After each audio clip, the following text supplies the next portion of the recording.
दीदी की बिंदी चैनल में आप सभी का स्वागत है। तो दोस्तों, आज के इस वीडियो में आप सभी के लिए एक प्रैक्टिस टेस्ट जो है लेके आई हूँ। स्पेशली अगर बोला जाए तो यूजीसी नेट और एमपी सेट वालों के लिए ये प्रश्न जो है बहुत महत्वपूर्ण है। तो यूजीसी नेट वाले जो हो गए वो यहाँ मैं बता दूँ कि यूजीसी नेट और इसके अलावा जो है एमपी सेट, जो सेट की परीक्षाएं दे रहे हैं, क्योंकि सेट और नेट का सिलेबस एक ही है, तो ये सारे प्रश्न दोनों ही के लिए बहुत इम्पॉर्टेंट है जो अभ्यर्थी नेट और सेट दोनों की तैयारी कर रहे हैं। तो और ऐसा नहीं है कि बाकी जो है उनके लिए प्रश्न बेकार है। तो देखिए, प्रश्न जो है हिंदी साहित्य में एक ही जैसे आते हैं, मिले जुले ही रहते हैं, कोई अलग नहीं है। तो आप लोग भी इन प्रैक्टिस टेस्ट को कर सकते हैं। तो चलिए अपना प्रैक्टिस टेस्ट शुरू करते हैं। हमारे सभ्यता दर्पित शिष्ट समाज का काव्यानंद छिछला और उसका लक्ष्य सस्ता मनोरंजन मात्र रहता है। यह अंश किस रचना से उद्धृत है? तो यहाँ जो 4 ऑप्शन दिए गए हैं उसमें ये किससे लिया गया है? तो ये जो है ठकुरी बाबा का ये कथन है, ठकुरी बाबा से ये कथन लिया गया है। चलिए अगला प्रश्न है, उत्तर फाल्गुनी क्या नहीं है? तो उत्तर फाल्गुनी के लिए कुछ शब्द जो है इसमें प्रयुक्त हुए हैं। तो उत्तर फाल्गुनी क्या नहीं है? पहले तो हम ये बात करते हैं कि क्या है। तो काले नट्टिन है, उपंग वाद्य है, त्रिभंग भी है, लेकिन वाणप्रस्थ जो है वो नहीं है। तो हमारा उत्तर सी है। और ये भी देख लीजिए कि क्या है, क्योंकि कई बार ये भी प्रश्न पूछ लेते हैं ना कि क्या है, तो दोनों में ही आप उत्तर देख लीजिएगा। चलिए अब यहाँ पे हबीब तनवीर के नाटकों का सही अनुक्रम क्या है, वो आपको क्रम से लगाना है। तो यहाँ पर जो इनके नाटकों का क्रम है, तो सबसे पहले इनके द्वारा लिखा गया आगरा बाजार, इसका प्रकाशन वर्ष है 1954 ईस्वी। इसके बाद मिट्टी की गाड़ी 1958 ईस्वी। उसके बाद द ब्रोकन ब्रिज 1995 ईस्वी। और इसके बाद जहरीली दवा सन 2002 में। तो ये कुछ इस प्रकार से इनके नाटकों का क्रम है। यहाँ मैंने आपको प्रकाशन वर्ष के साथ इसको बता दिया है और हमारा उत्तर ए जो है इसका आंसर हो जाएगा। चलिए आगे प्रश्न लेते हैं। निम्नलिखित कहानियों को उनके स्त्री पात्रों से जो है मिलान करना है। तो ये कहानियाँ आप सभी ने पढ़ी हुई है। तो परिंदे कहानी में जो स्त्री पात्र है वो है लतिका, गैंग्रीन में है मालती, आकाशदीप में है चंपा और तीसरी कसम में है हीराबाई। तो कुछ इस प्रकार से जो है इसका मिलान है। चलिए आगे प्रश्न लेते हैं। गिल, अब तो विश्वास करोगे, जनता निर्जीव नहीं है, जनता सदा मूक भी नहीं रहती, किसकी उक्ति है? तो ये बात जो है किसने कही है? तो ये बात जो है डॉक्टर प्राणनाथ के द्वारा कही गई है। अब यहाँ एक और प्रश्न अगर मैं पूछूं कि ये किस उपन्यास का है, तो यहाँ आपका उत्तर क्या होगा? तो यहाँ पे अगर आपको कभी कभी लाइन से समझ ना आए तो ऑप्शंस में भी देख के आप उस उपन्यास का जो नाम है वो पता कर सकते हैं। अगर आपको ये बात नहीं समझ में आ रही तो देखिए, कनक, पुरी, तारा, प्राणनाथ। अब कनक और तारा कौन से उपन्यास में है?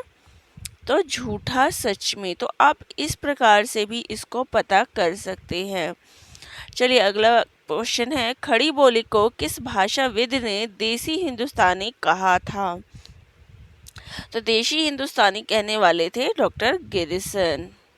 अगला है, आध्यात्मिक रंग के चश्मे आजकल बहुत सस्ते हो गए हैं, उन्हें चढ़ाकर जैसे कुछ लोगों ने गीत गोविंद के पदों को आध्यात्मिक संकेत बताया है, वैसे ही विद्यापति के इन पदों को भी। ये किसका कथन है? ये कथन तो परीक्षा में बहुत बार आया हुआ है और ये कथन कहा गया है आचार्य रामचंद्र शुक्ल के द्वारा। अगला प्रश्न है, समास युक्त पदावली की प्रधानता होती है। तो इसकी प्रधानता होती है कि ये ओज गुण में पाई जाती है। भारतेंदु युग में पंक्ति हमारो उत्तम भारत देश किनके द्वारा रचित है? तो ये किनके द्वारा रचित है? राधाचरण गोस्वामी के द्वारा। फिर यहाँ पे आपको काव्य पंक्तियाँ दी गई है, उनसे इनका मिलान करना है। तो यहाँ पे है कि ऊसर हृदय राम सनी होई रे। अब ऊसर हृदय की बात की है तो ये कबीरदास का कथन है। आगे है पियू वियोग अस बाउर जीव। अब पिया के वियोग वाली बात इसमें किसने कही है और वो भी कौन सी भाषा है? तो ये अवधि की है। तो अब ये जायसी की बात आ जाएगी कि पद्मावत में जो है ये बात कही गई है कि पियू वियोग अस बाउर जीव। ये पता चल गया आपको। अगला है सुभग शीतल कमल त्रिविध ज्वाला हरण। अब ये तो मीराबाई की काव्य पंक्तियां हैं। अगला है भूमि सप्त सागर मेखला एक भूप रघुपति कोसला। अब यहाँ पे क्या है, रघुपति शब्द प्रयोग हुआ है, तो रघुपति के बारे में बताने वाले तो यहाँ तुलसीदास ही हैं। चलिए आगे प्रश्न लेते हैं। चल चल देता है लाद लाद कर बार बार बंजारा, सब ठाठ धरा रह जाता घन बस दूर क्षितिज का तारा। यह पंक्तियाँ अरे यायावर रहेगा याद के किस शीर्षक से संबंधित है? जितने भी शीर्षक दिए गए हैं उनको ज़रूर याद रखिएगा। तो ये परशुराम से तुर्खम इससे लिया गया है। मैं अभी आपको सारे जितने भी उपशीर्षक हैं वो एक साथ आप सभी के लिए मैं लेके आ जाऊंगी यूनिट 10 के, ताकि आपको एक साथ मिल जाए। चलिए अगला है संस्कृति की संग्राहकता की हिमायत करने वाले हैं। तो संस्कृति की संग्राहकता ये किसने बताया है? तो अज्ञेय जी के द्वारा। अगला है भारत दुर्दशा नाटक में कितने अंक हैं? तो जितने भी नाटक आप पढ़ेंगे उनके अंकों को ज़रूर देखिएगा। तो इसमें अंकों की संख्या है 6। अगला है इंस्पेक्टर माता दीन चांद पर कहानी के लेखक कौन है? तो इसके लेखक हैं हरिशंकर परसाई। चलिए आगे प्रश्न देखते हैं।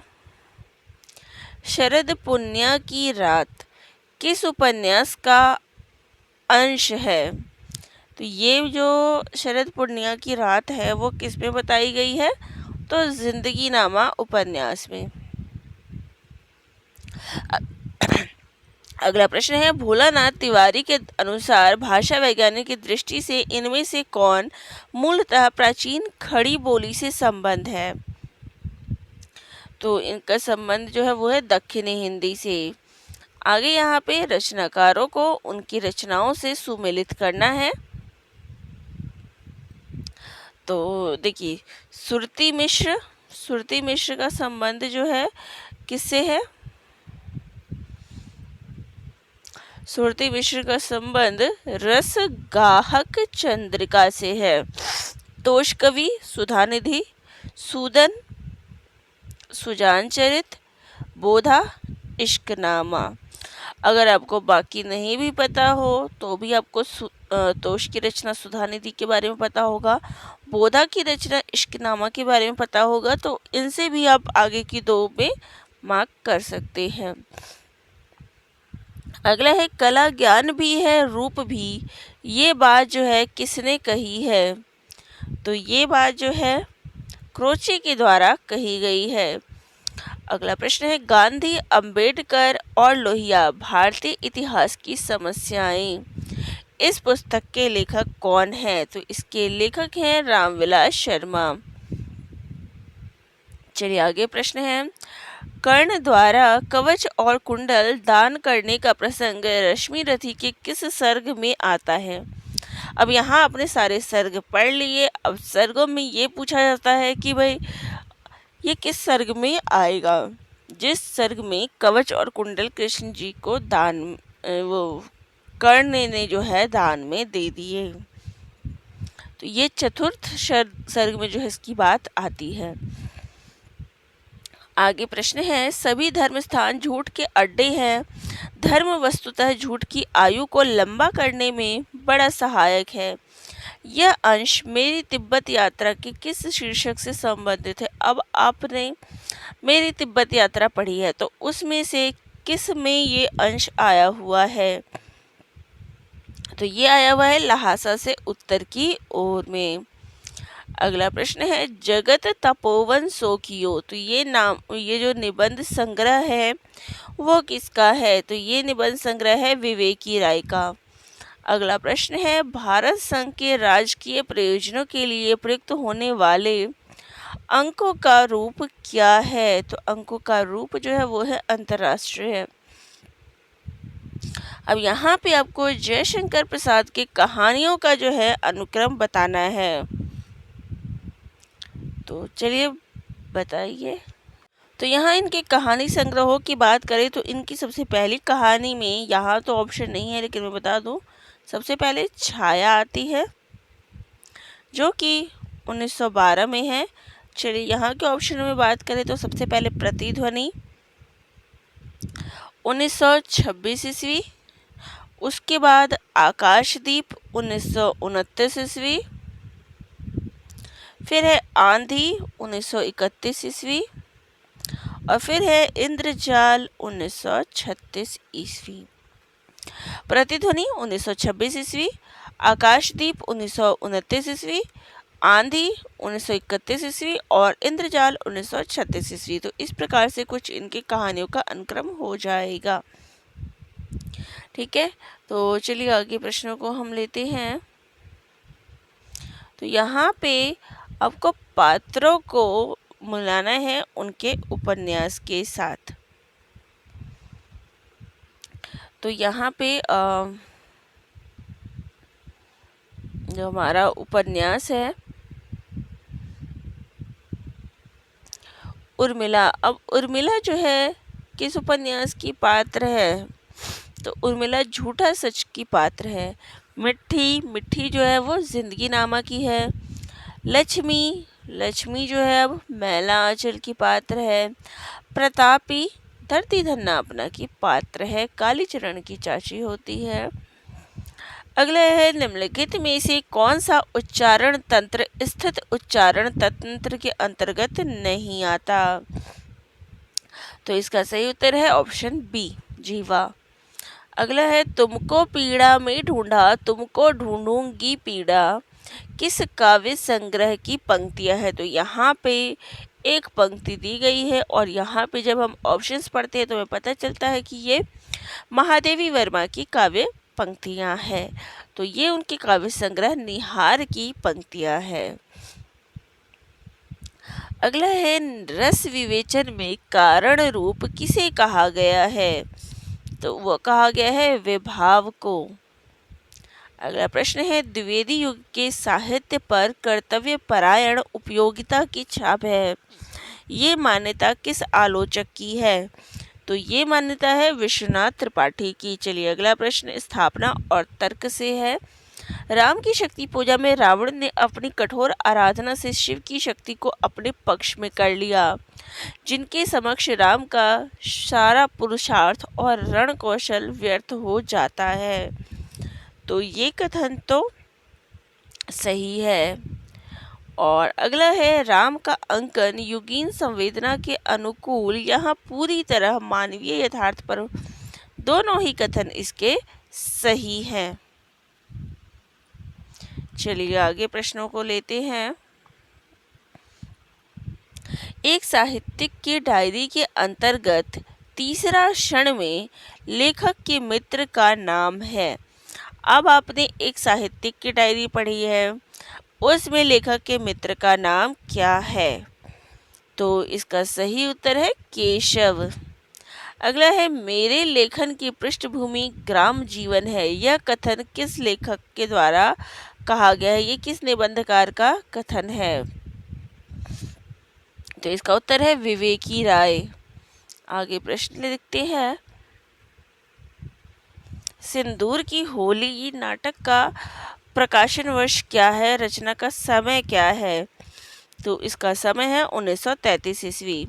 अगला प्रश्न है, अरे तुम क्या जानो, इन लोगों की हंसी ऐसी ही होती है, हंसी में किसी के प्राण भी निकल जाए तो भी इन्हें दया न आवे। इन पंक्तियों को किस पात्र ने कहा है? तो ये जो है जानकी के द्वारा कहा गया है। अगला प्रश्न है, जमीन किसकी? जोतने वाले की। जो जोतेगा वह बोएगा, जो बोएगा वह काटेगा, कमाने वाला खाएगा, इसके चलते जो कुछ हो। ये कथन किसके द्वारा कहा गया है? तो ये कालीचरण के द्वारा कहा गया है। अगला है, निम्नलिखित में से कौन सी ध्वनि खंडेतर ध्वनि है? तो वो है न। अगला है, सांप्रदायिक तनाव को केंद्र में रखकर कौन सा उपन्यास लिखा गया है? तो यहाँ जो कुछ ऑप्शन है उसमें कौन सा है? तो इसका ऑप्शन है हमारा शहर उस बरस। अगला है, आई.ए. रिचर्ड्स के अनुसार उच्च कोटि की कविता है। तो उच्च कोटि की जो कविता है वो किस प्रकार है? अंतर्वेशी काव्य है। नासिकेतोपाख्यान की भाषा क्या है? तो इसकी भाषा जो है वो है संस्कृत प्रधान। अगला प्रश्न है, स्वयं संधि का वर्णन किस पंक्ति से संबंध है? अब आपने जो है विद्यापति की पदावली पढ़ी है। अब विद्यापति की पदावली से यहाँ पद दे दिए गए हैं और पूछा है कि ये इसमें से वयः संधि का उदाहरण कौन सा है? तो इसका उदाहरण है, शैशव जौवन दुह मिल गेल, कि जहाँ शैशव और जौवन दोनों मिल जाए उसी को तो वयः संधि कहते हैं। अगला है, संस्कृति के 4 अध्याय के प्रथम अध्याय का शीर्षक है। तो इसके प्रथम अध्याय का शीर्षक क्या है? उसका शीर्षक है भारतीय जनता की रचना और हिंदू संस्कृति का आविर्भाव। अगला प्रश्न है, व्यक्ति व्यंजक निबंधकारों में प्रथम पंक्ति है। तो व्यक्ति व्यंजक निबंधकारों में जो नाम आया है वो सबसे पहले आता है प्रताप नारायण मिश्र जी का। चलिए आगे प्रश्न देखते हैं। गुप्त साम्राज्य के पारिवारिक कलह और आंतरिक संघर्ष को प्रस्तुत करने वाला प्रसाद जी का ऐतिहासिक नाटक है। तो प्रसाद जी का ऐतिहासिक नाटक है स्कंदगुप्त। अगला प्रश्न है, त्याग बलिदान प्रेम और देशभक्ति का अमर गान किस कहानी की केंद्रीय भावना है? अब यहाँ पे क्या है? त्याग बलिदान प्रेम और देशभक्ति। तो ये सारी चीजें उसने कहा था, कहानी में दिखाई गई है। अगला प्रश्न है, इसलिए कि मेरा होना अनिवार्य रूप से तुम्हारे होने को लेकर है, ठीक वैसे ही जैसे तलवार में धार का होना सान की पूर्व कल्पना करता है।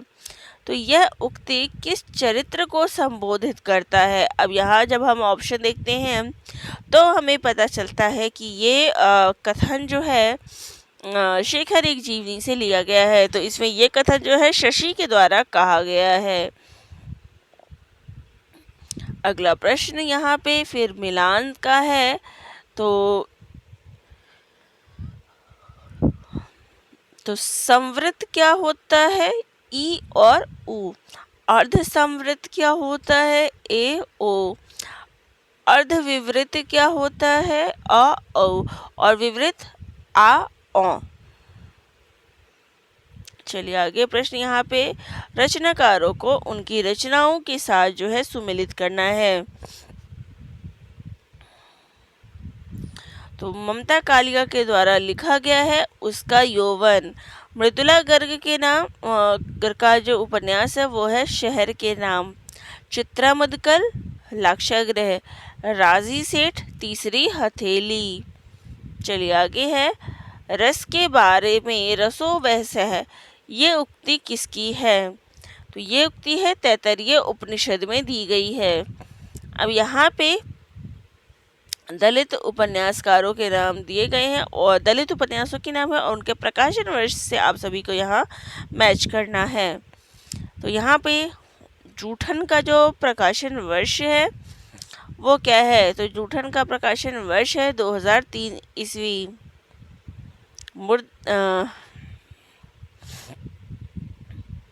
तो यहाँ पे जूठन का प्रकाशन वर्ष जो आ जाता है वो है 1997 ईस्वी। 2008 मैंने गलत बोल दिया था। मुर्दैया 2010 ईस्वी।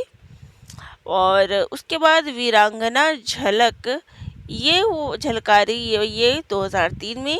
और उत्कोच 2019 में। तो ये कुछ इस प्रकार से इसका मिलान है। अगला है पूजा सेवा नेम व्रत गुड़ियन कासा खेल, इनमें किस बात पर बल दिया गया है। अब यहाँ पे कहा गया है कि पूजा व्रत सब जो है वो क्या है, गुड़ियों के खेल जैसा है। तो ये इसमें क्या बताया गया है, तो इसमें बाह्य आडंबर की जो ये व्यर्थता है उसका चित्रण इन पंक्तियों में किया गया है। आगे प्रश्न है, क्या भूलूं क्या याद करूं के प्रारंभ में उद्धृत पंक्ति मैं स्वयं अपनी पुस्तक का विषय हूँ, ये किसने कहा है। तो मैं स्वयं अपनी पुस्तक का विषय हूँ, ये बात क्या भूलूं क्या याद करूं में किसके द्वारा कही गई है। तो ये कही गई है मानतेन के द्वारा। अगला है चिंतामणि भाग 1 के निवेदन में अंकित तिथि है। तो अब जब आप चिंतामणि पढ़ेंगे तो उसमें तिथि जो अंकित है वो क्या है, तो वो है 2 मार्च 1939 ईस्वी। अब आपको 39 ईस्वी तो पता था, लेकिन उसमें 2 फरवरी भी लिखा हुआ ये नहीं पता हुआ था, तो इसकी तिथि भी देख ले। चलिए आगे प्रश्न है, महाभोज नाटक की प्रथम प्रस्तुति किसके निर्देशन में हुई थी। तो ये हुई थी श्रीमती अमाल अलाना के निर्देशन में। अगला है मैं अनुचर हूँ वरुण देव की शपथ, मैं विश्वासघात नहीं करूँगा। तो ये पंक्ति किसके द्वारा कही गई है। तो ये पंक्ति बुद्धगुप्त के द्वारा कही गई है। अगला है भुजंग से भी अधिक कुटिल है, असी धरा से भी अधिक दुर्गम है, विद्युत शिखा से भी अधिक चंचल। तो यहाँ पर जो ये रिक्त स्थान दिया गया है वहाँ पे इसमें से क्या आएगा। तो राजनीति जो है एक ऐसा चीज़ है जो कि भुजंग से भी ज़्यादा कुटिल है और असिधारा से भी अधिक दुर्गम है और विद्युत से भी अधिक चंचल है। अगला है राजभाषा के लिए गठित संसद की समिति में कितने सदस्य होते हैं। तो इसमें 30 सदस्य होते हैं। आगे प्रश्न है प्रवासी साहित्य की मूल संवेदना कौन सी है। तो इसकी संवेदना प्रवासी जीवन का चित्रण है, गृहातुरता का आविष्कार, भारतीय संस्कृति के प्रति लगाव। तो तीनों ही चीज़ें होती है, तो ऑप्शन डी इसका उत्तर हो जाएगा। अगला है शब्दार्थों सहितो वक्र विव्यापार शालिनी जैसी उक्ति किसके द्वारा दी गई है। तो ये जो है कुंतक के द्वारा दी गई है। अगला है सुधीर पचौरी की पुस्तक कौन सी है। अब यहाँ आपको ऑप्शन दिए गए हैं, इसमें सुधीर पचौरी की पुस्तक कौन सी है। तो वो है उत्तर आधुनिकता और उत्तर संरचनावाद। अब यहाँ पे दिए गए सूफी काव्य की क्या विशेषताएं होती है। तो मसनवी शैली सही है, सगुन उपासना नहीं, योग साधना नहीं, इसमें हिंदू घरों की कहानियां हैं, तो ये कथन सही है। तो इसका ऑप्शन डी जो है सही, बी जो है इसका सही ऑप्शन हो जाएगा। चलिए आगे प्रश्न देखें। भोला राम का जीव, यह कथन राजनीतिक दलों के नेता विरोधी नेता को उड़ाकर कहीं बंद कर देते हैं। तो ये कथन किसका है। देख सकते हैं कि यूनिट 9 से कथन वाले प्रश्न अधिकतर पूछे जाते हैं और मैंने उसी प्रकार का संकलन जो है आप सभी के लिए लिया है। तो ये कथन जो है चित्रगुप्त के द्वारा कहा गया है। अगला प्रश्न है निबंधकारों में फसली लेखक किसे कहा गया है। तो फसली लेखक कहा गया है प्रताप नारायण मिश्र को। आगे प्रश्न है प्रेम का नाम ना लो, वह एक पीड़ा थी जो छूट गई, उसकी कसक भी धीरे धीरे दूर हो जाएगी, राजा मैं तुम्हें प्यार नहीं करती। तो ये संवाद जो है किस नाटक का है और किसके द्वारा ये कहा गया है। तो यहाँ पे पहली चीज जो आ जाता है वो है राजा मैं तुम्हें प्यार नहीं करती। अब राजा वाली बात कौन से में आ गई। अब यहाँ पे आप इस पॉइंट से भी पकड़े तो देखिए आगरा बाजार में कोई राजा नहीं है, एक और द्रोणाचार्य इसमें भी कोई राजा नहीं है, आषाढ़ का एक दिन में भी जब आप तुलसीदास और मल्लिका के बारे में पढ़ते हैं, इसमें भी कुछ नहीं है। तो यहाँ पे जब आप ध्रुव स्वामिनी पढ़ते हैं तो इसमें राजा की कथा है, तो यहाँ पे इसका ऑप्शन डी हो जाएगा। अगला है, निम्नलिखित कहान में से सुभद्रा कुमारी चौहान का कहानी संग्रह नहीं है। अब हमें जो नहीं है वो पता करना है, तो वो है मोर्चाबंदी। अगला है, नास्तिक जब विश्वास करने पर आता है तो बड़े पंडित उसके आगे नहीं टिक सकते। ये किस उपन्यास का वाक्यांश है? तो ये शेखर एक जीवनी में कहा गया है। देखिए, नास्तिक वाली बात तो उसी में कही गई है। अगला है, निम्नलिखित में से कौन सी राजभाषा की विशेषता नहीं है? तो वो है कि वह अधिकांश भारतीयों द्वारा बोली जाती है। तो ये उसकी विशेषता नहीं है। फिर यहाँ पे आ जाता है हमारा स्थापना और तर्क वाले प्रश्न कि कबीर के आत्मानुभव के ज्ञान को गूंगे के गुण के समान बताया गया है। सही कथन है। संत कवियों की तरह सगुण भक्ति कवियों ने भी आत्मानुभव के महत्व को स्वीकारा और एकांत साधना में, अब एकांत साधना में रहने की बात तो सगुण के द्वारा की ही नहीं गई है। यहाँ पे ऑप्शन ए जो है सही हो जाएगा। अगला है, दुल्हनी गावहु मंगलाचार, हम घर आए राजा राम भरतार। अब इसमें जो है कौन सा प्रतीक सक्रिय है? तो इसमें सांस्कृतिक प्रतीक जो है दिया गया है कि दुल्हनी गावहु मंगलाचार, की मंगलाचार के गीत जो है तुम गाने शुरू करो, तो सांस्कृतिकता की झलक दिखती है। अगला है, मैं चाहता हूँ कि अंग्रेजी का सार्वजनिक प्रयोग बंद हो, लोक भाषा के बिना लोक राज्य असंभव है। तो अब ये कथन जो है किसके द्वारा कहा गया है? तो ये राम मनोहर लोहिया का कथन है। अब यहाँ पे आपको रामचरितमानस के कांडों का जो है उचित अनुक्रम लगाना है। तो सबसे पहले इसमें आता है बाल कांड, फिर अयोध्या कांड, फिर अरण्य कांड और फिर सुंदर कांड। तो ये इसका क्रम है। अब चलिए आगे देखें। नहीं ढकूंगी सिर, क्यों ढकूं, क्या लड़के सिर ढककर चलते हैं? आप हुद्री का यह कथन किसका है? तो ये कथन जो है लेखिका की माँ के द्वारा कहा गया है। अगला है, ज्ञान प्रसार के भीतर ही भाव प्रसार होता है। तो ये पंक्तियाँ किस निबंध में है? तो ये जो है कविता क्या है निबंध में कहा गया है। अब यहाँ पे नाटककारों को उनके नाटकों से जो है मिलान करना है। अब अंधेर नगरी किसका नाटक है? भारतेंदु हरिश्चंद्र का। सिंदूर की होली लक्ष्मी नारायण लाल का। अंजो दीदी उपेंद्र नाथ अश्क महाभोज मन्नू भंडारी। अगला है, जो जेवर बिका तो कुछ बनकर ही आया हूँ, निरा लनूड़ा तो नहीं लौटा आया, जितना दिया उससे दोगुना ले लेना। अब ये बात किसमें कहा गया है? तो ये कथन जो है चीफ की दावत में कहा गया है बेटे के द्वारा। आगे प्रश्न है, प्रकाशन वर्ष के अनुसार अब इन उपन्यासों का आपको अनुक्रम बताना है।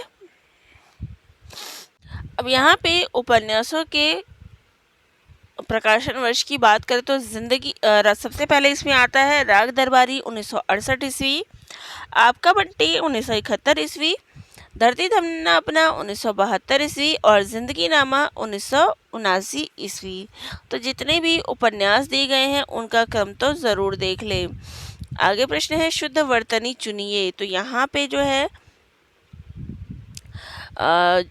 शुद्ध वर्तनी जो है इसमें से द्वितीय ये वाला बी ऑप्शन सही है। अगला है, महादेवी वर्मा के किस रेखा चित्र का पात्र हिरणी है? तो हिरणी नाम जो है, हिरणी का नाम क्या होता है? तो ये सबसे पहले मेरा परिवार उनके द्वारा जो रेखा चित्र है उससे लिया गया है। अब किसका नाम होता है? तो सोना हिरणी।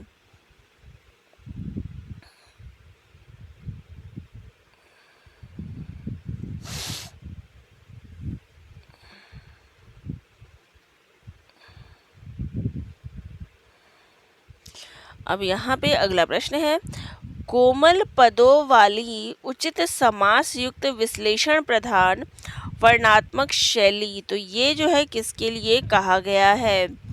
तो ये कहा गया है गौड़ी रीति है। आगे है, नरक दर नरक, ये किनका उपन्यास है? तो ये जो है ममता कालिया का उपन्यास है।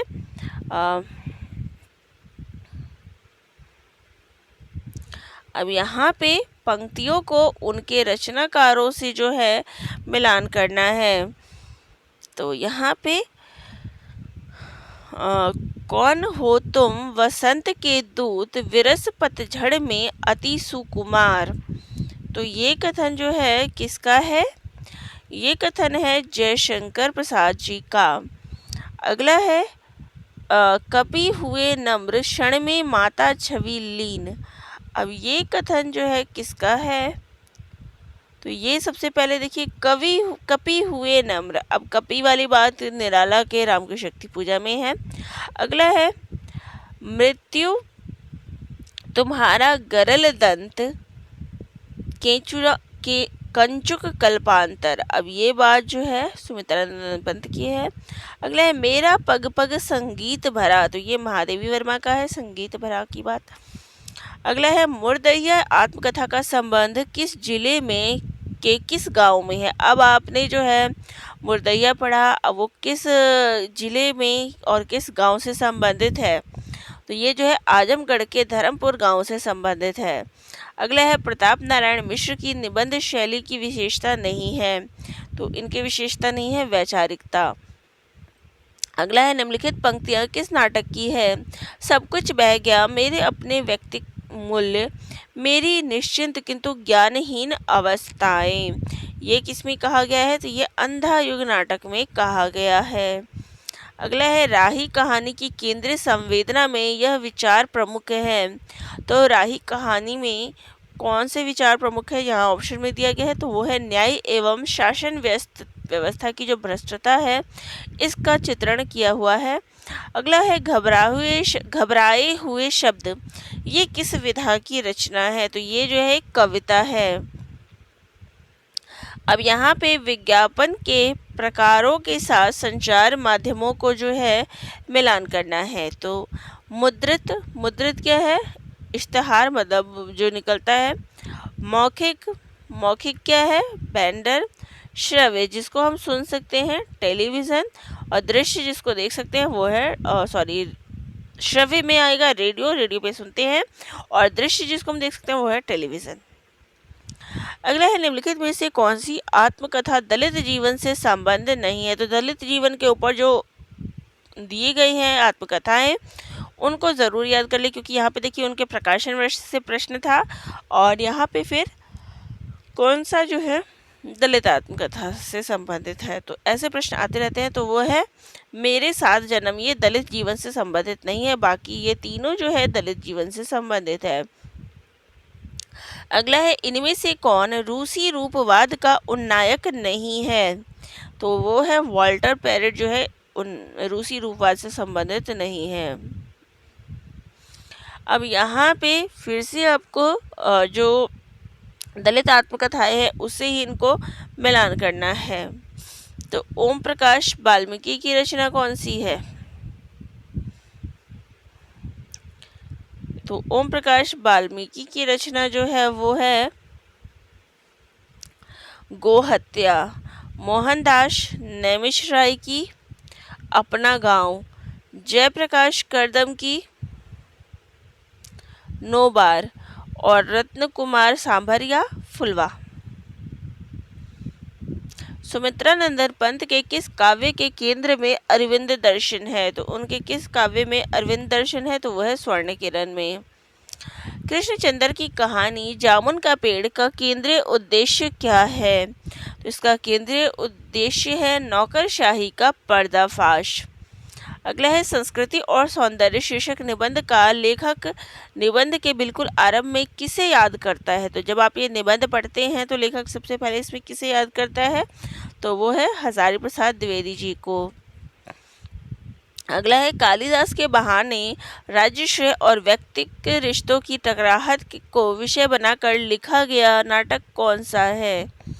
तो ये तो बहुत ही आसान है। इसमें से जो है आषाढ़ का एक दिन जो है कालिदास पर आधारित है। ऐसे ही होते हैं डॉक्टर, सरकारी अस्पताल है ना, क्या परवाह है। मैं तो रोज ही ऐसी बातें सुनती हूँ। अब कोई मर मुर जाए तो ख्याल ही नहीं आता। पहले तो रात रात भर नींद नहीं आया करती थी। तो ये जो है किसने किससे कहा है? अब यहाँ पे डॉक्टर की बात की गई है, तो वो आपको मिलता है मालती यानी कि रोज कहानी में तो मालती ने जो है महेश्वर से ये बात कही थी। आगे है, तमस को किस वर्ष साहित्य अकादमी पुरस्कार मिला और उस पुस्तक पर गोविंद निहलानी ने किस वर्ष दूरदर्शन के लिए धारावाहिक तैयार किया। अब यहाँ पे अब देखिए, यहाँ पे आपको दोनों ही चीज़ें पता है तभी आप इस आंसर को कर सकते हैं। जब आप जीवन परिचय पढ़े तो ये चीज़ें देखिए, इस उपन्यास को पढ़े तो ये चीज़ें भी देख लीजिएगा, क्योंकि यहाँ देखिए, अब अगर आपको इसका साहित्य अकादमी पुरस्कार पता है तो यहाँ तो ये दोनों ही ऑप्शन में है, तो इसको जो है तो आपको ऑप्शन में लगाना सही नहीं हो पाएगा। तो आपको दोनों ही जानकारी समझनी जरूरी है, तभी आप इसको कर पाएंगे। तो इसका उत्तर जो हो जाएगा वो होगा 1975 में इसको साहित्य अकादमी पुरस्कार मिला है और 1986 में जो है दूरदर्शन धारावाहिक के लिए इसको तैयार किया गया। अब यहाँ पे है कि निम्नलिखित में से कौन सी बात स्वनिम के विषय में सही नहीं है। तो स्वनिम के विषय में सही नहीं है। स्वनिम का संबंध किसी भाषा विशेष से होता है, सही है। किसी भाषा में उच्चारित ध्वनि की सबसे छोटी इकाई है स्वनिम, ये भी सही है। स्वनिम स्वनात्मक दृष्टि से असमान स्वरों का समूह है, गलत है। स्वनिम किसी भाषा में व्यतिरेकी एवं अर्थभेदक रूप में उपलब्ध होता है, ये भी सही है। हमारा ऑप्शन सी जो है इसका उत्तर हो जाएगा। चलिए आगे प्रश्न है, कवियों के जन्म काल के अनुसार सही अनुक्रम क्या है। अब यहाँ पे इनका जन्म वर्ष के अनुसार जो है इनको क्रम से लगाना है। तो इसका जो उत्तर हो जाएगा वो होगा ऑप्शन बी जो है वो इसका उत्तर हो जाएगा। अब मैं आपको जन्म वर्ष भी बता देती हूँ। तो यहाँ पे इनके जन्म वर्ष की बात करें तो देखिए, सबसे पहले नागार्जुन का 1911 में, भवानी प्रसाद मिश्र 1913 में, रामेश्वर शुक्ल अंचल 1915 में और मुक्तिबोध 1917 में। तो ये कवियों का जो है जन्म वर्ष है। मैं क्रमानुसार भी आपके लिए सोच रही हूँ कि कवियों का जो जन्म वर्ष है वो लेके आऊँ जल्दी ही। तो जल्दी मैं आप सभी के सामने ये लेके आ जाऊँगी और उसको जो हम ट्रिक से ही याद करेंगे। और चलिए अगला देखते हैं, निम्नलिखित में से अरस्तु के समीक्षक है। तो अरस्तु के समीक्षक कौन है, तो वो है वूचर। अगला है, महावीर प्रसाद द्विवेदी ने सरस्वती पत्रिका के संपादन का कार्यभार संभाला। तो कब संभाला था, प्रकाशन तो इसका 1900 में शुरू हो गया, लेकिन इसका कार्यभार जो संभाला गया उनके द्वारा वो है सन 1903 ईस्वी में। अगला है, पिस गया वह भीतरी और बाहनी दो पाटों के बीच ऐसी ट्रेजेडी है नीच। तो ये जो पंक्तियां हैं वो किसकी है, तो ये ब्रह्म राक्षस कविता से ये पंक्तियां ली गई है। तो ये थे 100 प्रश्न। तो आप सभी को ये कैसे लगे कमेंट करके ज़रूर बताइएगा। ये हमारा पहला प्रैक्टिस टेस्ट है और आपकी परीक्षा से पहले कुछ और प्रैक्टिस टेस्ट मैं आप सभी को करा दूंगी। तो बताइए आपको कैसे लगे और किस टॉपिक पर वीडियो बनाया जाए ताकि आपकी जल्दी से जल्दी बेहतर तैयारी हो सके। और वीडियो अगर अच्छी लगी हो, चैनल पर नए हो तो लाइक शेयर सब्सक्राइब भी करिएगा। धन्यवाद।